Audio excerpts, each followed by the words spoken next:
بسم اللہ الرحمن الرحیم۔ آج ہم آپ کو حلال دولت حاصل کرنے کے حوالے سے ایک ایسی تسبیح کا عمل بتانے جا رہے ہیں۔ انشاءاللہ آپ کو اتنی دولت حاصل ہوگی کہ آپ کی ہر پریشانی ختم ہو جائے گی، اور اس تسبیح کی برکت سے آپ کی ہر حاجت پوری ہو جائے گی۔ گھر والے بھی یہ دیکھ کر حیران رہ جائیں گے کہ اتنی دولت اور برکت کیسے آئی۔ ناظرین، رجب کا مہینہ اللہ کا مہینہ ہے۔ ماہ رجب میں اتنی برکت اور فضیلت ہے کہ اللہ پاک اس کی برکت سے رزق کے تمام دروازے کھول دیتا ہے۔ ناظرین، میرے اللہ کا ایک مقدس مہینہ ہے رجب، حرمت والا مہینہ ہے۔ اللہ والو، مغفرت کر لو، اللہ کے سامنے توبہ کر لو۔ میرا رب اس انسان کے سارے گناہوں کو معاف فرما دے گا۔ اگر زمین سے لے کر آسمان کے درمیان کتنا فاصلہ ہے، اگر آپ نے گناہ کیے ہیں تو تب بھی میرا اللہ پاک آپ کو معاف کر دے گا۔ میرا رب غفور الرحیم ہے۔ میرا رب فرماتا ہے کہ جس انسان کی زندگی کے اندر رجب کا مہینہ آئے اور وہ مجھ سے بخشش نہ مانگے اور وہ اپنے گناہوں کو نہ بخشوائے، وہ ہلاک ہو جائے۔ دیکھو، میرے اللہ نے سیل لگا دی ہے۔ خوش قسمت وہ انسان ہے جو اللہ سے معافی مانگ کر اپنے گناہوں کا مداوع کر لے گا، ان کی بخشش کروا لے گا اور اللہ سے رزق حاصل کر لے گا۔ اللہ تعالیٰ کے سامنے جھک کر گر گڑا کر اللہ سے معافی مانگ لے گا۔ تو کچھ بد نصیب لوگ ایسے بھی ہیں کہ جن کی زندگی کے اندر میرے اللہ نے یہ مقدس مہینہ دیا ہے اور وہ ابھی تک اپنی بخشش نہیں کروا سکے۔ ایک بات زندگی میں ہمیشہ یاد رکھیں، دعا ہمیشہ اس وقت قبول ہوتی ہے جب انسان حلال رزق کماتا ہے اور حلال رزق کھاتا ہے۔ بندہ مومن کی شان یہ ہے کہ وہ تنگی اور فراخی ہر حال میں 10 دعا دراز کیے رکھتا ہے، اور اپنے کمزوری کے مقابلے میں مالک دو جہاں کی قوت اور اپنے معافی کے مقابلے میں اپنے رب کے خزانوں اور اس کی عطا پر نظر رکھتا ہے۔ رب کو بندے کے پھیلے ہوئے ہاتھ ہی مطلوب ہیں، اس لیے دعا نہ مانگنے کو تکبر سے تعبیر کیا گیا ہے۔ تمہارا رب کہتا ہے، مجھے پکارو، میں تمہاری دعا قبول کروں گا۔ جو لوگ گھمنڈ میں آ کر میری عبادت سے منہ موڑتے ہیں، ضرور وہ ذلیل و خوار ہو کر جہنم میں داخل ہوں گے۔ یعنی رب کو نہ پکارنا، اس کی جناب میں التجا سے بے نیازی برتنا گویا تکبر کی علامت میں شامل ہے۔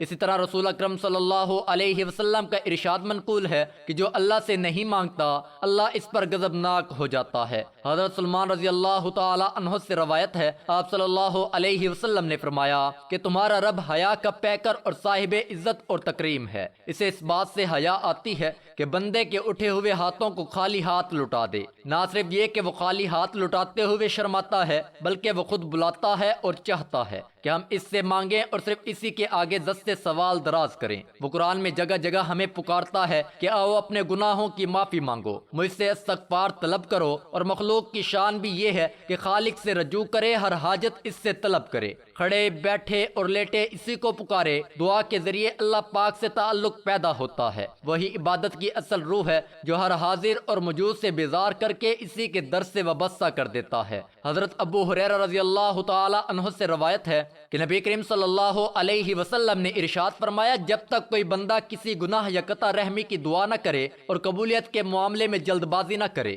اس کی دعا قبول ہوتی رہتی ہے۔ عرض کیا گیا، یا رسول اللہ، قبولیت کے معاملے میں جلد بازی کرنا کیا ہے؟ آپ صلی اللہ علیہ وسلم نے فرمایا، بندہ کہے میں نے دعا کی اور مجھے نہیں لگتا کہ وہ میرے حق میں دعا قبول کرے گا، پھر اس معاملے میں مایوس ہو کر تھک جائے اور دعا کرنا ہی چھوڑ دے۔ وضاحت: گناہ کی دعا کرنا یعنی اللہ تبارک و تعالیٰ کی حرام کی ہوئی چیزوں میں سے کوئی چیز مانگنا، اور قطع رحمی کی دعا کرنا جیسے یہ کہنا، اے اللہ فلاں شخص اور فلاں شخص کے درمیان دوری پیدا فرما۔ یہی حقیقی وصال۔ اگر آپ چاہتے ہیں کہ آپ کی دعائیں بھی قبول ہوں تو یہ ایک چھوٹی سی سبق آزمود بات سن لیں کہ حضرت ابراہیم بن ادم فرماتے ہیں کہ میں نے بہت سے مشائخ سے پوچھا کہ میں رزق حلال کہاں سے اور کس طرح حاصل کروں، تو مشائخ نے فرمایا کہ اگر تم رزق حلال کے طالب ہو تو شام چلے جاؤ، وہاں تمہیں رزق حلال کمانے کے بہت سے مواقع مل جائیں گے۔ لہٰذا میں نے ملک شام کا سفر شروع کر دیا اور اس کے ایک شہر میں پہنچ گیا۔ وہاں میں کافی دیر رہا اور لوگوں سے معلوم کرتا رہا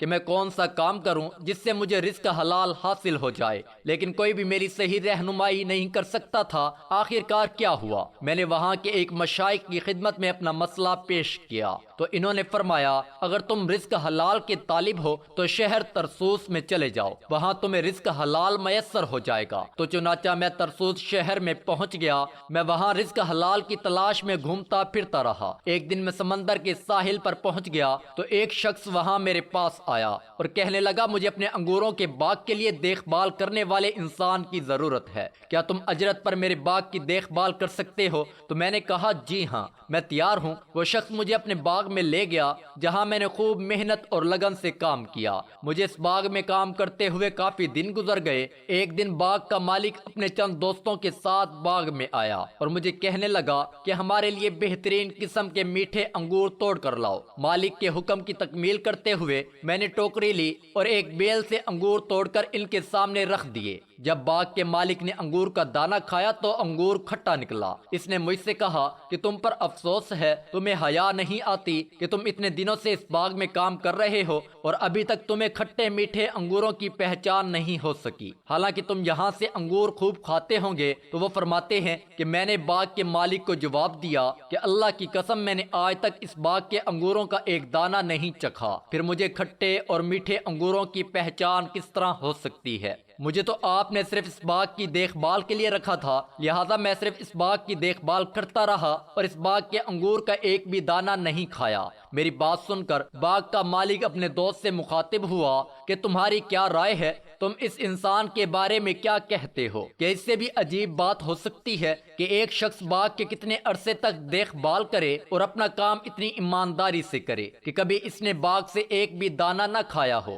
یہ شخص ابراہیم بن آدم کی طرح متقی اور پرہیزگار معلوم ہوتا ہے۔ تو آپ فرمانے لگے میں ہی ابراہیم بن آدم ہوں۔ تو آپ کی ایمانداری کے بارے میں سنتے ہی سب حیران رہ گئے، کتنا ایماندار متقی پرہیزگار انسان اس باغ میں اتنی ایمانداری سے کام کر رہا ہے۔ ناظرین، رزق حلال ہو تو ایسا، کتنا باغ میں رہنے کے باوجود بھی وہاں سے مالک کی اجازت کے بغیر انگوروں کا ایک بھی دانہ نہیں کھایا۔ سبحان اللہ۔ اللہ پاک سے دعا ہے کہ اللہ پاک ہم سب کو رزق حلال کمانے اور رزق حلال کھانے کی توفیق عطا فرمائے۔ حضرت سیدنا عیسیٰ علیہ السلام ایک دفعہ پہاڑ کے قریب سے گزرے اور دیکھا کہ پہاڑ سے نور کی شعائیں نکل رہی ہیں۔ تو آپ نے اللہ رب العزت کی بارگاہ میں عرض کیا الہی پہاڑ کو اجازت دیں کہ وہ میرے ساتھ کلام کرے۔ آپ کا اتنا عرض کرنا تھا کہ پہاڑ نے عرض کی اے روح اللہ، آپ کیا چاہتے ہیں؟ تو آپ نے پوچھا یہ تیری چمک دمک کیسی ہے؟ پہاڑ نے عرض کی میرے اندر ایک مرد خدا ہے جس کی برکت سے یہ ساری چمک دمک نظر آ رہی ہے۔ پھر آپ نے بارگاہ رب العزت میں عرض کیا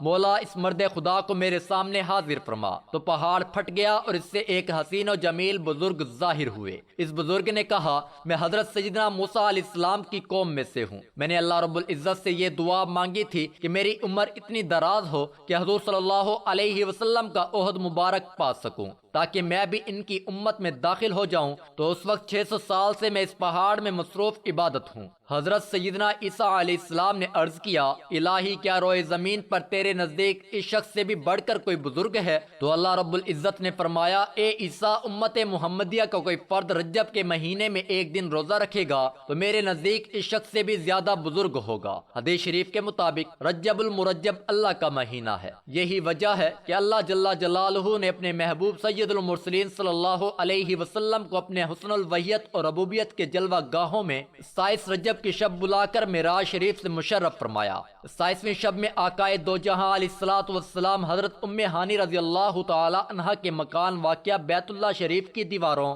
مصوم مستجار کے کارنر رکن یمانی کے سامنے میں تشریف فرما تھے، اور یہیں حضرت جبرائیل امین علیہ السلام 70 سے 80 ہزار ملائکہ کی رفاقت میں رسول اکرم صلی اللہ علیہ وسلم کی خدمت میں حاضر ہوئے تھے۔ اس موقع پر حضرت جبرائیل علیہ السلام اور حضرت میکا علیہ السلام کے ذمے اللہ تعالیٰ نے یہ کام سونپے کہ میرے محبوب کو براق پر سوار کرانے کے لیے اے جبرائیل تمہارے ذمے رکاب تھاما اور اے میکائیل تمہارے ذمے لگام تھاما ہے۔ سند المفسرین امام فخر الدین رازی رحمۃ اللہ علیہ نے لکھا ہے کہ حضرت جبرائیل علیہ السلام کا براق کی رکاب تھامنے کا عمل فرشتوں کے سجدہ کرنے سے بھی افضل ہے۔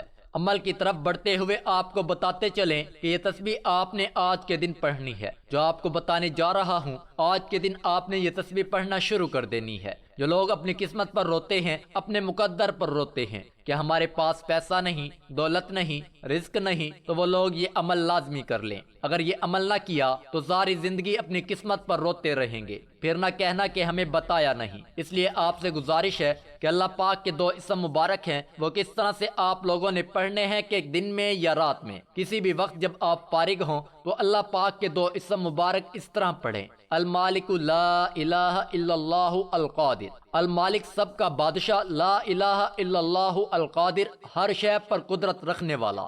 آپ لوگوں نے اردو کو ساتھ ملا کر نہیں پڑھنا، آپ نے اس طرح بس پڑھتے رہنا ہے کہ المالک لا الہ الا اللہ القادر۔ دوستو، جو بندہ اللہ کے یہ دو نام پڑھتا رہتا ہے، کچھ نہ پوچھیں کہ اس کے ہاتھوں میں کتنا پیسہ آ جاتا ہے، کتنی دولت آ جاتی ہے۔ اس عمل کا فائدہ اس وقت ہی ہوگا جب آپ اسے پڑھنا شروع کر دیں گے۔ دوستو، ایک پیارا سا واقعہ سن لیں۔ حضرت ابو سلمہ رضی اللہ تعالی عنہ فرماتے ہیں کہ حضور اقدس صلی اللہ علیہ وسلم ایک مرتبہ سفر غزوہ سے واپس تشریف لائے۔ آپ نے مسجد میں جا کر 2 رکعت نماز پڑھی اور آپ کو یہ بات پسند تھی کہ سفر سے واپسی پر پہلے مسجد میں جائیں اور اسی میں 2 رکعت نماز پڑھیں، پھر حضرت فاطمہ کے گھر جائیں اور اس کے بعد اپنی ازواج مطہرات کے گھروں میں جائیں۔ چنانچہ ایک مرتبہ سفر سے واپس تشریف لائے اور اپنی ازواج مطہرات کے گھروں سے پہلے حضرت فاطمہ کے گھر تشریف لے گئے تو حضرت فاطمہ نے اپنے گھر کے دروازے پر آپ کا استقبال کیا اور آپ کے چہرے انور اور آنکھوں کا بوسہ لینے لگی اور رونے لگی تو حضور صلی اللہ علیہ وسلم نے استفسار فرمایا، کیوں روتی ہو؟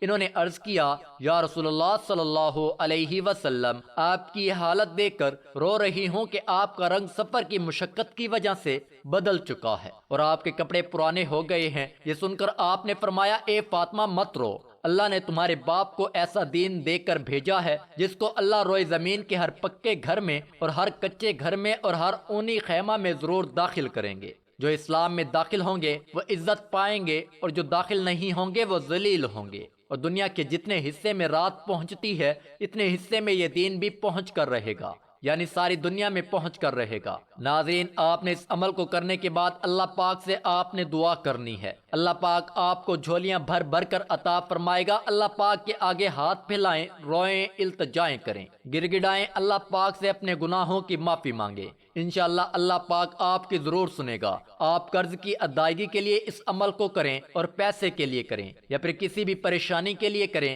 اللہ کے فضل و کرم سے آپ کی پریشانی دور ہو جائے گی، آپ کا قرض ادا ہو جائے گا۔ جس مسئلے کے لیے کریں گے وہ مسئلہ حل ہو جائے گا۔ یقین آپ نے اللہ کی ذات پر رکھنا ہے۔ اللہ تعالیٰ آپ کے مسائل کو حل فرمانے والے ہیں اور وہی آپ کے مسائل کو حل فرمائیں گے۔ وظائف تو اللہ تعالیٰ سے مسائل حل کروانے کے لیے وسیلے کا کام کرتے ہیں۔ خود بھی اس عمل کو پورے یقین کے ساتھ کریں اور ویڈیو کو صدقہ جاریہ کی نیت سے شیئر ضرور کریں۔ آپ نے جتنی دیر اس عمل پر لگائی ہے اتنی دیر آپ نے اللہ رب العزت سے دعا مانگنی ہے۔ عمل کو مختصر کرنے کی کوشش نہ کریں، عمل کو خوبصورت بنا کر پیش کریں۔ گھر کے ہر فرد اس عمل کو کر سکتے ہیں۔ ساری امت کے لیے دعا مانگیں، مسلم اور غیر مسلم کے لیے بھی دعا مانگیں۔ یہ بہت ہی طاقتور مجرب عمل ہے۔ اس عمل کو کر کے آپ اللہ رب العزت سے جو بھی مانگیں گے انشاءاللہ میرا سونا رب دعا کو قبول شرفیت کا اعزاز عطا فرمائے گا۔ اس عمل کی اجازت ہر ایک کو ہے، لیکن اس کے لیے آپ سے درخواست ہے کہ آپ نے چینل کو سبسکرائب کرنا ہے، ویڈیو کو لائک کرنا ہے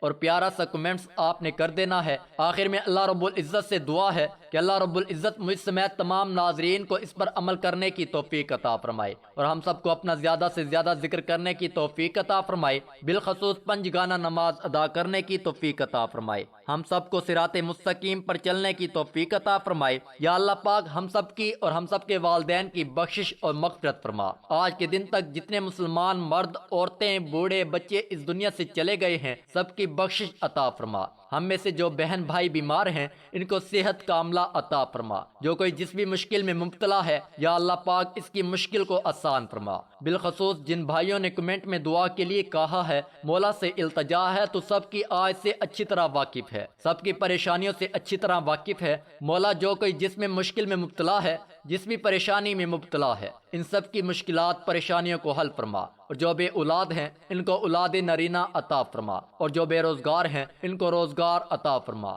آمین ثم آمین۔ کوشش کیا کریں کہ جب دعا مانگی جاتی ہے تو آپ کمنٹ میں آمین لکھ دیا کریں، اس سے آپ بھی دعا میں شامل ہو جاتے ہیں، اور ویڈیو کو صدقہ جاریہ کی نیت سے اپنے دوستوں اور رشتہ داروں کے ساتھ شیئر بھی کر دیا کریں۔ انشاءاللہ پھر کسی نئے وظیفے اور اچھے معلومات کے ساتھ آپ کی خدمت میں دوبارہ حاضر ہوں گے۔ تب تک کے لیے اللہ نگہبان، اللہ حافظ۔